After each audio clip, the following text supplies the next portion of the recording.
सुप्रभात बच्चों, हम पढ़ रहे थे वसंत का पार्ट 2 लाख की चूड़ियाँ, जिसमें कि हमने पढ़ लिया था इतना कि लेखक जो था अपने बचपन में अपने मामा के गांव जब जाता था तो वहाँ पर बदलू नाम का एक मनिहार था। मनिहार मतलब होता है वो लोग जो चूड़ियाँ बनाने का काम करते हैं, तो वो मनिहार था। उसके पास लेखक को जाना बहुत अच्छा लगता था क्योंकि वो लाख की चूड़ियाँ बनाता था और लाख की चूड़ियाँ बनाते समय जो लाख ज़मीन पर गिर जाती थी वो गोली के रूप में वहीं पर जम जाती थी।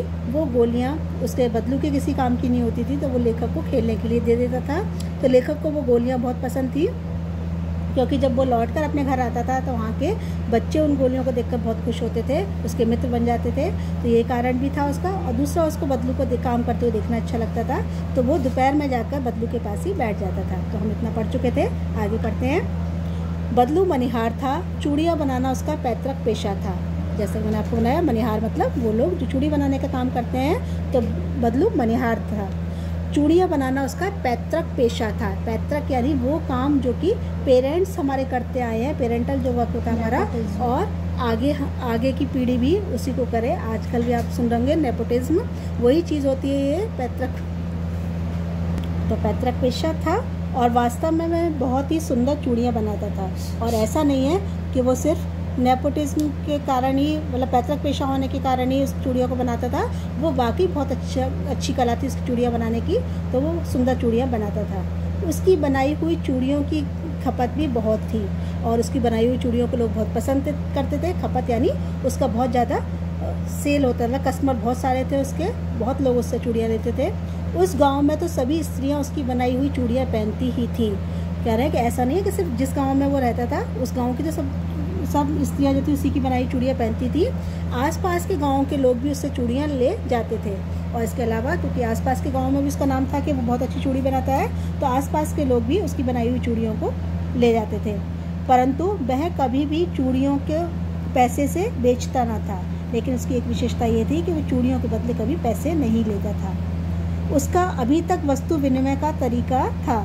क्यों नहीं लेता था पैसा? अगर आप सोचेंगे कि अगर पैसा नहीं लेता था तो फिर घर कैसे चलता होगा उसका, तो क्या करता था वो? वस्तु विनिमय, बार्टर सिस्टम आप लोगों ने पढ़ा होगा। तो बार्टर सिस्टम क्या होता है कि बार्टर सिस्टम में जो चीज़ें होती हैं उसका लेन देन जो होता है वो पैसों के द्वारा नहीं होता है, बल्कि जिसको जिस वस्तु की आवश्यकता होती है वो सामने वाले से अपनी आवश्यकता की वस्तु लेकर उसको उसके पास जो चीज़ होती है वो दे देता है। तो ये वस्तु विनिमय कहलाता है। मतलब अगर हमारे पास गेहूँ है और हमें सामने वाले से चावल चाहिए तो हम उसको चावल दे दें और उसको हम अपने गेहूँ दे दें, तो इस तरह से काम होता था। तो गाँव में पहले यही तरीका था और वही तरीका उसने अभी तक अपनाया हुआ था। और लोग अनाज के बदले उससे चूड़ियाँ ले जाते थे और लोग बाग ऐसे ही करते थे, जिसके पास जो चीज़ होती, जिसके खेत में जो अनाज होता था वो आकर उसको दे देते थे, उसके बदले चूड़ियाँ ले जाते थे। बदलू स्वभाव से बहुत सीधा था। लेखक कह रहे हैं कि ये तो था ही, मतलब जैसे लोग होते हैं कि बहुत जो करते हैं, बिजनेस करते हैं, कोई भी बहुत चालाक हो जाते हैं, लेकिन ऐसा नहीं था। बदलू वास्तव में बहुत सीधा व्यक्ति था। मैंने कभी भी उसे किसी से झगड़ते नहीं देखा। लेखक कह रहे हैं कि मैं इतने दिन तक उसके पास बैठा रहता था, दोपहर में सारा समय मेरा वही व्यतीत होता था। लोग बाग उस बीच में चूड़ियाँ उससे लेने भी आते थे और जो जितनी चीज़ उसको दे जाता था, कभी मोल भाव नहीं करता था कि इतना नहीं मैं इतनी चीज़ लूँगा। कभी किसी से झगड़ा नहीं करता था, जिसने जितना दे दिया उसमें ही वो संतुष्ट हो जाता था। हाँ, शादी विवाह के अवसरों पर वह अवश्य जिद पकड़ जाता था, लेकिन एक उसकी विशेषता थी कि वैसे वो कभी कुछ नहीं मांगता था, जितना दे दिया वो ले लिया। लेकिन जब किसी घर में शादी होती थी और शादी का जोड़ा कोई उससे बनवाता था, तब वो जिद पकड़ लेता था कि नहीं, मुझे इतना तो चाहिए। मतलब जो भी उसकी फरमाइश होती थी, जो भी उसका मांग होती थी, वो उसी पर अड़ा रहता था। जीवन भर चाहे कोई उससे मुफ्त चूड़ियाँ ले जाए, परंतु विवाह के अवसर पर वह सारी कसर निकाल लेता था।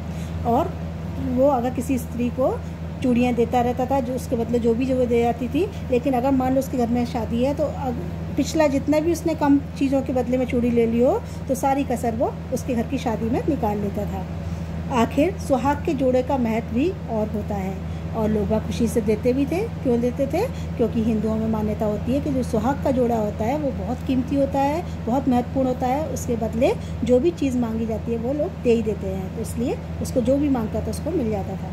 मुझे याद है मेरे मम्मी के यहाँ किसी मेरे मामा के यहाँ किसी लड़की के विवाह पर जरा सी किसी बात पर बिगड़ गया था और फिर उसको मनाने में लोहे लग गए थे। लेखक कह रहा है कि ऐसे ही मेरे को अपनी बात एक याद है, हमारे मामा के घर में शादी थी और उसमें जब उससे चूड़ियों का जोड़ा लेने गए तो वो किसी बात पर बिगड़ गया, यानी जो मांग रहा था उसको अगर नहीं दिया जा रहा था तो उसको गुस्सा आ गया। फिर उसको मनाने में लोहे लग गए मतलब बहुत परेशानी उठानी पड़ी। क्यों परेशानी उठानी पड़ी? क्योंकि बिना चूड़ियों के जोड़े की तो शादी हो ही नहीं सकती, बिना जोड़ा पहने तो दुल्हन बन ही नहीं सकती है। तो इसलिए उसको बहुत मनाना पड़ा और मनाने में सबको बहुत परेशानी हुई। विवाह के इसी जोड़े का मूल्य इतना बढ़ जाता था कि उसके लिए उसकी घरवाली को सारे वस्त्र मिलते, ढेरों अनाज मिलता, उसको अपने लिए पगड़ी मिलती और रुपए जो मिलते सो अलग। तो क्या क्या मूल्य रहता था शादी के जोड़े का? उसके लिए घरवाली के कपड़े मांगता था वो उसके चूड़ी के जोड़े के बदले में, बहुत सारा अनाज लेता था, अपने लिए पगड़ी मांगता था और उसके अलावा कुछ दक्षिणा यानी पैसा भी मांगता था। यदि संसार में बदलू को किसी बात से चिढ़ थी तो वह थी कांच की चूड़ियों से। लेखक कह रहे हैं कि बदलू बहुत सीधा था, बहुत अच्छा व्यक्ति था और वो कभी किसी से चिढ़ता नहीं था। उसको सिर्फ एक चीज़ से चिढ़ थी और वो चीज़ क्या थी? कांच की चूड़ियों से, क्योंकि उसको लगता था कि लाख की चूड़ियाँ ही अच्छी होती हैं, सबको लाख की चूड़ियाँ पहननी चाहिए। तो वो उस लाख की चूड़ियों जो पहना होता था उससे खुश होता था। अगर किसी के हाथ में उसको कांच की चूड़ियाँ दिख जाती थी तो बहुत गुस्सा होता था। यदि किसी भी स्त्री के हाथों में से कांच की चूड़ियाँ दिख जाती तो वह अंदर ही अंदर कुढ़ उठता और कभी कभी तो 2-4 बातें भी सुना देता।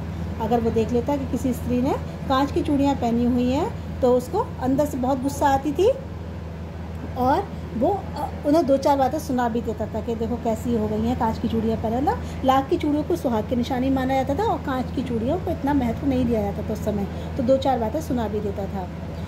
मुझसे तो वह घंटों बातें किया करता, कभी मेरी पढ़ाई के बारे में पूछता, कभी मेरे घर के बारे में और कभी यूँ ही शहर के जीवन के बारे में।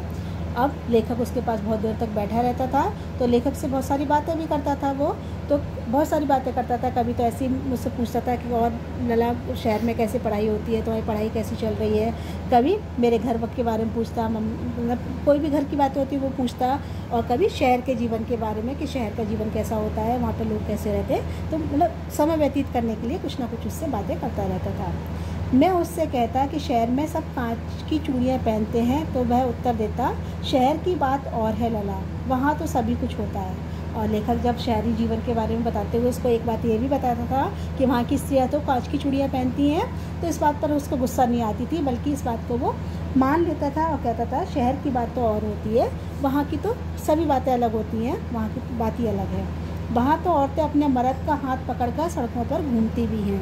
बताता था कि शहर की बात तो अलग है, वहाँ की औरतें तो गांव की स्त्रियों की तरह नहीं रहती हैं, वहाँ के तो चलन अलग ही है। और फिर उनकी कलाइयाँ नाजुक होती हैं ना, लाख की चूड़ियाँ पहने तो मोच ना आ जाए। फिर ये भी कहता था कि शहर की स्त्रियों की मजबूरी है कि उन्हें कांच की चूड़ियाँ पहननी पड़ती हैं, तो क्योंकि लाख की चूड़ी थोड़ी मोटी रहती हैं तो उनकी कलाई जो होती है बहुत नाजुक होती है। अगर लाख की चूड़ियाँ पहनेंगी तो उनकी कलाई में मोच आ जाएगी।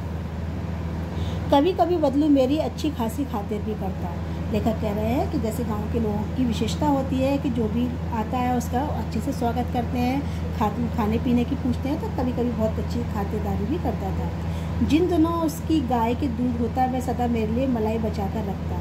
कह रहे कि उसकी गाय जब अच्छा दूध देती थी उन दिनों में तो वो मेरे लिए मलाई बचा कर रखता। उसको पता था कि मुझे मलाई खाना अच्छा लगता है तो मेरे लिए मलाई बचा कर रखता। और आम की फसल में तो मैं रोज़ ही उसके यहाँ से 2-4 आम खा आता, और जब आम की फसल होती थी उसके पास आम आते थे ज़्यादा तो मेरे लिए आम अच्छे मीठे मीठे आम बचा कर रखता था। मैं हमेशा 2-4 आम खा के ही उसके यहाँ से आता था। परंतु इन सब बातों के अतिरिक्त जिस कारण वह मुझे अच्छा लगता था वह यह था कि लगभग रोज़ ही वह मेरे लिए 1-2 गोलियाँ बना देता है। कह रहे हैं कि ये सारी बातें तो खाने पीने की बातें, उसकी आवभगत, उसका जो व्यवहार था वो सब अच्छा था, ये बातें तो अलग हैं, लेकिन सबसे बड़ी बात जिस वजह से वो मुझे अच्छा लगता था वो बात ये थी कि वो मेरे लिए मेरे लिए लाख की गोलियां बनाकर देता था, जो कि मुझे सबसे ज़्यादा आकर्षित करती थी। चलिए बच्चों, इसके आगे का हम फिर अगली कक्षा में पढ़ेंगे। इतना आप पढ़िए और उसको समझने का प्रयास कीजिए।